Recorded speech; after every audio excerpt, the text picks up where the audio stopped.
सचिन पायलट की जन संघर्ष यात्रा जयपुर की ओर लगातार बढ़ रही है और उसी के साथ भीड़ का लवाजमा और जो कारवां बोलते हैं वो भी बढ़ रहा है। जानते हैं सचिन पायलट जी,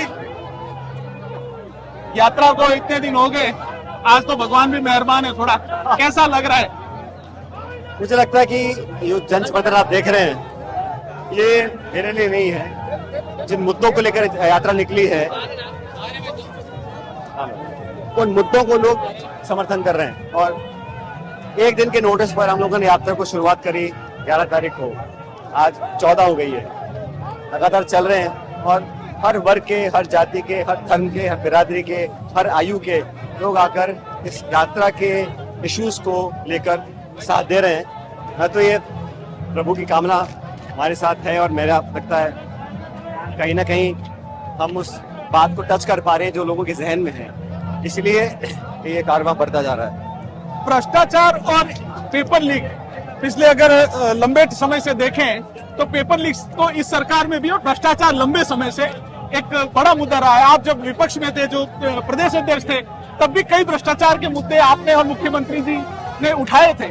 मुख्यमंत्री जी आज भी उन बातों को कह रहे हैं, लेकिन आपकी सरकार में कार्रवाई नहीं हो पाई। देखिए, हम लोगों ने जो मुद्दे उठाए थे वो बंद कमरे में नहीं उठाए थे, हमने पब्लिकली बोला था, मीटिंग्स में, प्रेस कॉन्फ्रेंसेस में, कैंपेन में। और वसुंधरा के समय बहुत करप्शन हुआ, हमने पब्लिकली इसको क्लेम किया। जैसे आज कर्नाटका में हम लोगों ने क्लेम किया कि 40% सरकार है बोमई साहब की कर्नाटका में बीजेपी की। उस चार्ज को, उस क्लेम को लोगों ने एक्सेप्ट किया, तभी इतनी भारी बहुमत में हमको वोट मिला है। हमारी बात पर लोगों ने यकीन किया कि ये करप्ट सरकार है। ठीक वैसे ही 18 में राजस्थान में हुआ, तब लोगों ने कहा कि सही बोल रहे हैं, सचिन जी सही बोल रहे हैं, अशोक जी सही बोल रहे हैं, करप्शन वसुंधरा ने किया है। अब इतने साल बीतने के बाद भी, क्योंकि गृह मंत्रालय भी सीएम साहब के पास ही है, तो कोई प्रभावी जांच हुई नहीं। अब छोटा मोटा कोई कह रहा है कि साहब वो कोर्ट पे रिट है या कोई कानूनी अड़चन है, ये है वो, लेकिन एक पारदर्शी और गहराई वाली जांच अभी तक हुई नहीं। मैंने चिट्ठियों लिखने के बाद आग्रह किया, निवेदन किया, फिर अनशन किया एक दिन का इसी बात को लेकर, कोई जवाब नहीं आया। फिर अब इस यात्रा को हम निकाल रहे हैं यही कि भाई करप्शन के खिलाफ जांच होनी चाहिए। लेकिन अभी तक उम्मीद करता हूं कि अब जनता की आवाज भी जयपुर में सुनी जाएगी। यात्रा आप निकाल रहे हैं, अनशन भी आपने 1 महीने पहले किया, कान पर जू तक नहीं रहेंगी। वहीं जो आपकी पार्टी है उसके प्रभारी ने उस समय उसको पार्टी के विपरीत भी माना।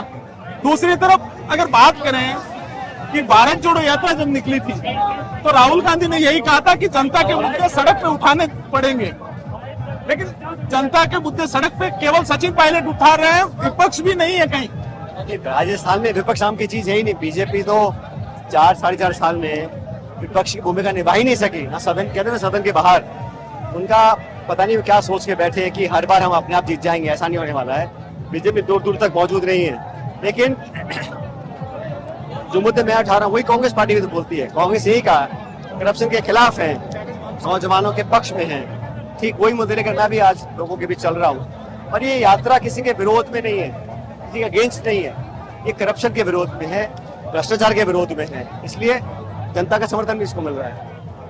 हर यात्रा का सचिन जी एक राजनीतिक मकसद तो होता ही है। भारत जोड़ो यात्रा निकली तो आपने कर्नाटक, हिमाचल जीता, इस यात्रा का राजनीतिक मकसद क्या है? कोई मकसद नहीं है। राजनीतिक मकसद क्या होगा? मैं जिस विश्वास जिस चीज में करता हूँ वो है कि जनता की बात सुनो, जनता की आवाज बनने की कोशिश करें। और अगर जब पब्लिक हमको नेता मानती है, काम उम्मीद करती है हमसे, उन मुद्दों को हम नहीं उठाएंगे तो मैं समझता हूँ वो सही नहीं है। इसमें पॉलिटिक्स नहीं है, इसमें कोई व्यक्ति विशेष या महत्वाकांक्षा या पद या पोस्ट का से कोई लेना नहीं है। और देखो, आप 2-5 दिन धूप में निकल लें, ये क्या कष्ट पीड़ा है। उन बच्चों की सोचो जो 2 साल मेहनत करते हैं, उसके माँ बाप कैसे कैसे पैसा इकट्ठा करते हैं, कोचिंग, ट्यूशन, किराए का मकान, किताब, पूरी मेहनत कर वो पेपर लिखने बैठते हैं। पेपर लीक हो जाता है, फिर कैंसिल हो जाता है, फिर कोई ओवरेज हो जाएगा। तो ये जो हताशा की, उदासीनता की भावना है, ये नौजवानों के जहन में अच्छी नहीं लगती। उनको आशावान होना चाहिए, उनको सिस्टम में विश्वास और आस्था होनी चाहिए। वो कैसे हम दोबारा जागरूक करें, उस दिशा में मैं चाहता हूँ लोग काम करें। सचिन जी, एक और ये सवाल था कि पार्टी के प्रदेश अध्यक्षों या प्रभारी, उन्होंने कहा ये सचिन पायलट की निजी यात्रा है, बहुत शॉर्ट टर्म पे आपने ये यात्रा प्लान की, कोई बड़ी तैयारी नहीं की, लेकिन इतना बड़ा कारवां आपके साथ जुड़ गया, इसको कैसे देखते हैं? मैंने कहा ना, मेरा से कोई लेना देना नहीं है। मैंने सिर्फ इश्यूज को उठाया, उन इश्यूज को पब्लिक ने सही समझा होगा, इसीलिए लोग अपना काम छोड़कर इतनी कड़कती धूप में हमारे साथ चल रहे हैं। जहाँ तक प्रभारी साहब और अध्यक्ष जी की बात है, उन्होंने क्या बोला मैं इसमें कॉमेंट ही करना चाहता हूँ। बाबा जी ने बोला हमारे पारिवारिक दोस्त हैं, तो उनको मैं पारिवारिक दोस्त ही मानता हूँ। पॉलिटिकली उन्होंने क्या बोला मैं इस पर कुछ कॉमेंट नहीं करना चाहता। एक ये सवाल था कि मुद्दा आपने उठाया है, पैदल भी आप चले हैं, जयपुर तक पहुंचेंगे, क्या माने कि समाधान तक सचिन पायलट इस मुद्दे को ले जाएंगे? निश्चित रूप से ये मुद्दे ऐसे नहीं है जिसमें कोई समझौता कर ले या मैं कोई बार्गेन करने की बात कर रहा हूँ। मैंने सैद्धांतिक रूप से, वैचारिक रूप से किन मुद्दों को इम्पोर्टेंट माना है और उन मुद्दों को पब्लिक की आज मोहर लग रही है, इसलिए मैं चाहता हूँ इस पर कार्रवाई होनी चाहिए। और मैं बहुत दिन से कोशिश कर रहा हूँ, अब फिर एक और कोशिश है मेरी। मुझे उम्मीद है कि पब्लिक की आवाज को इग्नोर नहीं कर सकता, नेता हो, पार्टी हो, सरकार हो। वैसे भी ये जो कार्रवाई करनी है इसमें एआईसीसी क्या कर सकती है? ये सरकार को करना है, राजस्थान सरकार करेगी, इसमें एआईसीसी क्या कर सकती है? तो ये माने राजस्थान के जो ये यूथ आपके साथ चल रहा है, कई ऐसे मेरे को छात्र आज मिले, मैं 3 दिन से आपकी यात्रा कवर कर रहा हूँ। अलवर से आया, उसके पिता ने उसको 500 रुपए देके भेजा है, वो 4 परीक्षा में सेलेक्ट हुआ लेकिन पेपर रद्द हो गए। आपके पीछे उसके चप्पल में 3 छेद है सर।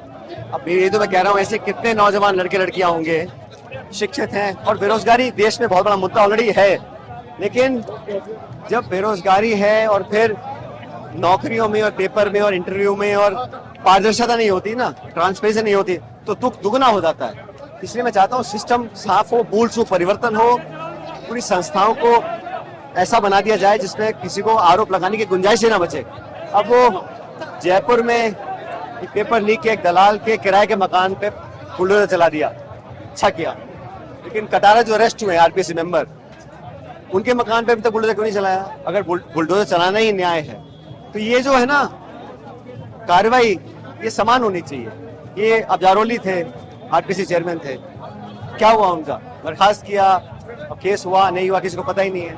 इस प्रकार से लोगों का विश्वास टूट जाता है अगर कार्रवाई नीचे तक नहीं होती। अब हो सकता है उसके तार ओढ़ के जुड़े हों, वहां तक कैसे पहुंचेंगे? तो बहुत शक्तिशाली व्यक्ति हो। और जब जांच चल रही थी तब ये कहा गया कि कोई नेता, कोई अधिकारी इसमें इन्वॉल्व नहीं है।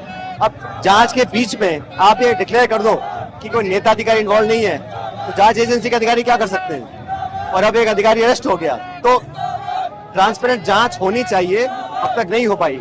लेकिन मुख्यमंत्री जी तो कहते हैं कि जैसे कल उन्होंने कहा कि उन्होंने कहीं सुना था वो कह दिया। मैंने बहुत सी बातें सुनी है, मुझे बहुत लोगों ने कहा, बहुत आरोप लगाए, मैं बात मंच में बोल दूंगा, तो ये कोई बहुत गंभीर राजनीति का परिचय नहीं है। खैर उन्होंने क्या कहा नहीं कहा वो महत्वपूर्ण नहीं है, महत्वपूर्ण ये है कि अब हम क्या करने जा रहे हैं इन मुद्दों को लेकर।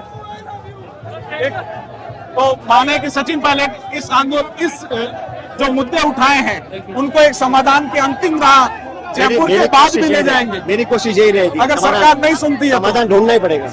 तो ये थे सचिन पायलट, इनका कहना है कि बिना समाधान ढूंढे मैं ये मुद्दे छोड़ूंगा नहीं, समाधान तक इन मुद्दों को ले जाऊंगा।